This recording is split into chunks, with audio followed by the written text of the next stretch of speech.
আসসালামু আলাইকুম। তো নবম পে স্কেলের সর্বশেষ আপডেট নিয়ে আজকে আমরা কথা বলবো এই ভিডিওতে। আপনারা দেখতে পাচ্ছেন আমার হাতে খুব গুরুত্বপূর্ণ কিছু তথ্য আসছে নবম পে স্কেলের বিষয়ে। অর্থ মন্ত্রণালয় সুস্পষ্টভাবে জানিয়ে দিয়েছে পে স্কেল বিষয় সম্পর্কে, অর্থাৎ ইউনূস সরকারের রেখে যাওয়া 40,000 কোটি টাকার হিসাব দিয়েছে, যেটা বরাদ্দ ছিল পে স্কেলের জন্য, অর্থাৎ নবম পে স্কেল বাস্তবায়নের জন্য। সেটার তথ্য দিয়েছে, পাশাপাশি কেন বাস্তবায়িত হচ্ছে না এখন এবং পাশাপাশি কবে বাস্তবায়িত হবে সকল বিষয়ের ব্যাখ্যা দিয়েছে। সুতরাং আপনারা যারা আমাদের ভিডিওটা দেখছেন প্রথম থেকে শেষ পর্যন্ত দেখবেন, অনেক গুরুত্বপূর্ণ তথ্য, এবং এই ভিডিওটা দেখার পর আপনি নবম পে স্কেলের সকল কিছু জানতে পারবেন আশা করি, যে কেন আসলে বর্তমান প্রেক্ষাপটে এটা হচ্ছে না বা কী কারণে আটকে গেছে হঠাৎ করে। তো আপনারা সকলেই জানেন যে ইউনূস সরকারের শেষের দিকে শুধুমাত্র নবম পে স্কেল বাস্তবের জন্য প্রায় 40,000 কোটি টাকা রেখে গিয়েছিল, কিন্তু তারা ঘোষণা দিয়ে যায়নি। তারা বলছিল যে নির্বাচিত সরকার আসলে তারা তাদের সুবিধাজনক সময়ে এটা বাস্তবায়ন করবে। কিন্তু বর্তমান সময়ে এসে অর্থ মন্ত্রণালয় যেটা বলছে যে 40,000 কোটি টাকার প্রায় 39,038 কোটি টাকায় অন্য খাতে ব্যয় হয়ে গিয়েছে।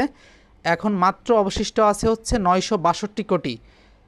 এবং এখন আপনাদের একটা বিষয় মাথায় রাখা লাগবে, গত সরকার ধারণা করছিল আগামী অর্থাৎ 26-27 অর্থ বছরের আগেই যেন নতুন সরকার পে স্কেল ঘোষণা করে দিয়ে যায়, সেভাবে অর্থ বরাদ্দ করছিল। কিন্তু আপনাদের হতাশ হওয়ার কিছু নাই, আপনারা নিউজটা বা এই তথ্যটা প্রথম থেকে শেষ পর্যন্ত দেখলে জানতে পারবেন। অর্থাৎ আগামী যে অর্থ বছর আসতেছে, এই 40,000 কোটি টাকা ছিল কিন্তু আগামী অর্থ বছরের আগ পর্যন্তর হিসাব। আগামী অর্থ বছরে নতুনভাবে অর্থ বরাদ্দ হবে, যেটা কিনা 26-27 অর্থ বছরে। তো আপনাদের হতাশ হওয়ার কিছু নয়, আমি প্রথম থেকে আপনাদের একটু ক্লিয়ার করার চেষ্টা করি। তো বলা হচ্ছে যে জ্বালানি ভর্তুকিতে যাচ্ছে 24,000 কোটি টাকা, কৃষি ঋণ মৌকুবে ব্যয় হচ্ছে 15,000 কোটি টাকা, এবং ফ্যামিলি কার্ডের কর্মসূচিতে ব্যয় হবে 38 কোটি টাকা। তো আপাতত আচ্ছা, বলা হয়েছে যে সরকারি কর্মকর্তা কর্মচারীদের জন্য ঘোষিত নতুন বেতন কমিশন বাস্তবায়নের জন্য বরাদ্দ রাখা 40,000 কোটি টাকার প্রায় পুরোটাই অন্য খাতে ব্যয় করা হয়েছে। এর সিংহভাগ চলে গেছে ভর্তুকি হিসেবে জ্বালানি খাতে। এটা হচ্ছে অর্থ মন্ত্রণালয়ের বিবৃতি, আপনাদেরকে শোনাচ্ছি, আপনারা প্রথম থেকে শেষ পর্যন্ত দেখার চেষ্টা করবেন। আর বাকিটা বিএনপি নির্বাচনী ইশতেহার অনুযায়ী কৃষি ঋণ মৌকুব আর ফ্যামিলি কার্ড কর্মসূচিতে স্থানান্তর করা হয়েছে। যেটুকু অবশিষ্ট আছে সেখান থেকে একটি অংশ আবার কৃষিকার্ড কর্মসূচিতে ব্যয় করা হবে। ফলে চলতি অর্থবছরে নতুন পে স্কেল বাস্তবায়ন হওয়ার সম্ভাবনা কার্যত নেই। অর্থাৎ চলতি অর্থবছর বলতে বোঝানো হচ্ছে 25-26 অর্থবছর, যেটা কিনা আবার নতুন অর্থবছর হবে 26-27 অর্থবছর থেকে। তো অর্থ বিভাগের সংশ্লিষ্ট সূত্রে এসব তথ্য জানা গেছে। সংশ্লিষ্ট কর্মকর্তারা জানান, অন্তর্বর্তী সরকারের সিদ্ধান্ত অনুযায়ী নতুন জাতীয় বেতন কমিশন বাস্তবায়নের প্রস্তুতির অংশ হিসেবে চলতি অর্থাৎ 25-26 অর্থবছরের বাজেটে বেতন ভাতা খাতে প্রায় 40,000 কোটি টাকা আলাদা করে রাখা হয়েছিল। কিন্তু ইরান যুদ্ধের কারণে আন্তর্জাতিক পরিস্থিতির দ্রুত পরিবর্তন এবং জ্বালানি বাজার অস্থিরতা সৃষ্টি হওয়ায় সরকারের ব্যয়ের অগ্রাধিকার বদলে যায়। এ বিষয়ে বেসরকারি গবেষণা প্রতিষ্ঠান সেন্টার ফর পলিসি ডায়ালগ অর্থাৎ সিপিডি ফেলোর মুস্তাফিজুর রহমান বলেন, এ ধরনের ঘটনা প্রত্যাশিতই ছিল। সরকার ক্ষমতা ছাড়ার কয়েকদিন আগে এ ধরনের বড় একটা সিদ্ধান্ত নেওয়া কোনোভাবেই সঠিক হয়নি। যেহেতু এ বিষয়ে বিস্তারিত তিনি জানেন না, সে কারণে তিনি বলতে চাননি। ইরানে যুক্তরাষ্ট্র ও ইসরায়েলের হামলার জের ধরে চলমান যুদ্ধের কারণে বিশ্বজুড়ে জ্বালানি সরবরাহ ব্যাহত। ইরানের হামলার কারণে জ্বালানি পরিবহনের অন্যতম প্রধান পথ হরমুজ প্রণালী প্রায় বন্ধ রয়েছে। ফলে সরবরাহ সংকটে বিশ্বজুড়ে তেল ও গ্যাসের দাম ব্যাপক বেড়েছে। এমন পরিস্থিতিতে সরকারের উপরও সবচেয়ে বড় চাপ এখন জ্বালানি আমদানির বাড়তি ব্যয় মেটানো। ফলে তেল ও তরলীকৃত প্রাকৃতিক গ্যাস এবং তরলীকৃত পেট্রোলিয়াম গ্যাস আমদানিতে সরকারকে অতিরিক্ত অর্থ বরাদ্দ দিতে হয়েছে। এছাড়া ইশতেহারের প্রতিশ্রুতি অনুযায়ী কৃষকদের 10,000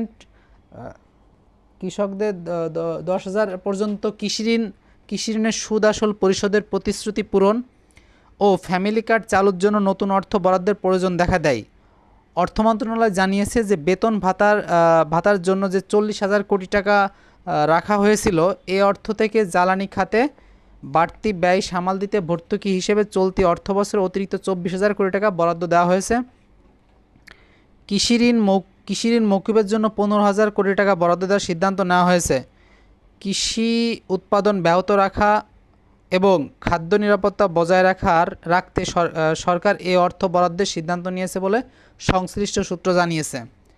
অন্যদিকে সরকারের সামাজিক সুরক্ষা কর্মসূচির আওতায় দরিদ্র পরিবারকে সরাসরি সহায়তা দেওয়ার লক্ষ্যে চালু হওয়া পরিবারের একজন নারী সদস্যকে মাসিক 2,500 টাকা নগদ সহায়তা দিতে ফ্যামিলি কার্ড চালু করেছে তারেক রহমান সরকার। পরীক্ষামূলক প্রকল্প হিসেবে এর জন্য প্রায় 38,7,00,000 টাকা বরাদ্দ দেওয়া হয়েছে। এসব খাতে বরাদ্দ দেওয়ার ফলে বেতন কমিশনের জন্য সংরক্ষিত অর্থের প্রায় পুরোটাই ব্যয় হয়ে গেছে। হিসাব অনুযায়ী, অর্থ মন্ত্রণালয়ের হিসাব অনুযায়ী 40,000 কোটি টাকার মধ্যে ইতোমধ্যে প্রায় 39,038,7,00,000 টাকা বিভিন্ন খাতে বরাদ্দ দেওয়া হয়েছে। ফলে অবশিষ্ট আছে মাত্র 961,93,00,000 টাকা। অর্থ মন্ত্রণালয়ের কর্মকর্তারা জানান, এই পরিস্থিতিতে নতুন জাতীয় বেতন কমিশন বাস্তবায়নের মতো বড় আর্থিক সিদ্ধান্ত নেওয়া বাস্তবসম্মত নয়, কারণ কমিশন বাস্তবায়ন করতে গেলে বিপুল পরিমাণ অতিরিক্ত অর্থের প্রয়োজন হবে, যা বর্তমান বাজেট কাঠামোর মধ্যে যোগান দেওয়া সম্ভব হচ্ছে না। অর্থাৎ এখান থেকে বোঝানো হয়েছে যে চলতি অর্থবছর 25-26 অর্থবছরের ভিতর এটা সম্ভব না, কিন্তু আগামী যে অর্থবছর সেখান থেকে কিন্তু এই অর্থ নেওয়া হবে। অর্থাৎ 26-27 অর্থবছর থেকে কিন্তু পে স্কেল বাস্তবায়ন হওয়ার বড় রকমের একটা সম্ভাবনা আছে। অর্থাৎ নতুন অর্থবছরে, বর্তমান অর্থবছরের টাকা সকল কিছু কিন্তু বিভিন্ন খাতে বরাদ্দ দেওয়া হয়েছে, এমনটাই তারা জানিয়েছেন। পাশাপাশি অর্থ মন্ত্রণালয় থেকে আরও জানানো হয়েছে যে সরকারি কর্মচারীদের বেতন বৃদ্ধির জন্য প্রস্তুতি ছিল, তা বাস্তবায়নের মতো পরিস্থিতি এখন নেই। আন্তর্জাতিক বাজারে জ্বালানি সংকট এবং আমদানি ব্যয়ের চাপ সরকারের আর্থিক পরিকল্পনায় বড় ধরনের প্রভাব ফেলেছে। ফলে আপাতত বেতন কমিশন বাস্তবায়নের সম্ভাবনা নেই বললেই চলে।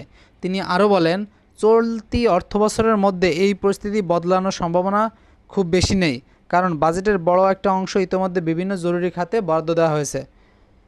এদিকে বেতন বৃদ্ধির জন্য বরাদ্দ অর্থ অন্য খাতে ব্যয় করায় সরকারি কর্মচারীদের একটি অংশ হতাশা প্রকাশ করেছেন। একাধিক সরকারি কর্মচারী জানিয়েছেন, তারা বুঝতে পেরেছেন যে দেশে অর্থনীতি বর্তমানে চাপের মধ্যে রয়েছে। তবু তারা আশা করেছেন সরকার যদি পুরোপুরি কমিশন বাস্তবায়ন করতে না পারে, তাহলে অন্তত আংশিক কোনো একটা পদক্ষেপ নেওয়া যেতে পারে। এক কর্মকর্তা বলেন, বেতন কমিশন বাস্তবায়ন করা হবে না এমন তথ্য আমরা বিভিন্ন সূত্রে জানতে পেরেছি, তবে সরকার চাইলে অন্তত কিছু একটা বাস্তবায়ন করতে পারে। বিশেষ করে মুদ্রাস্ফীতির এই সময়ে সামান্য বেতন বৃদ্ধি হলেও তা সরকারি কর্মচারীদের জন্য কিছুটা স্বস্তি বয়ে আনতে পারবে। তো এটাই ছিল মূলত নবম পে স্কেলের সর্বশেষ আপডেট। অর্থাৎ আমি যদি এক কথাই বলি, সেটা হচ্ছে যেই টাকাটা ইউনূস সরকার রেখে গিয়েছিল সেটার সিংহভাগ টাকায় কিন্তু বিভিন্ন জরুরি খাতে ব্যয় হয়ে গেছে, জরুরি ভিত্তিতে সেটা ব্যয় হয়ে গেছে। অর্থাৎ চলতি অর্থ বছরে এটা বাস্তবায়নের কোনো সম্ভাবনা নেই, যেটা গত সরকার বলেছিল যে নতুন সরকার আসার সাথে সাথেই এই অর্থ বছরে এটা পে স্কেল ঘোষণা করা হবে, কিন্তু বর্তমান প্রেক্ষাপটে এটা আর সম্ভব হচ্ছে না। অর্থাৎ চলতে 25-26 অর্থ বছরে, 26-27 অর্থ বছর কিন্তু জুন-জুলাই মাসে, সুতরাং ওই অর্থ বছরে কিন্তু পে স্কেলের জন্য আলাদা করে অর্থ দেওয়া হবে, এমনটাই তারা জানিয়েছেন।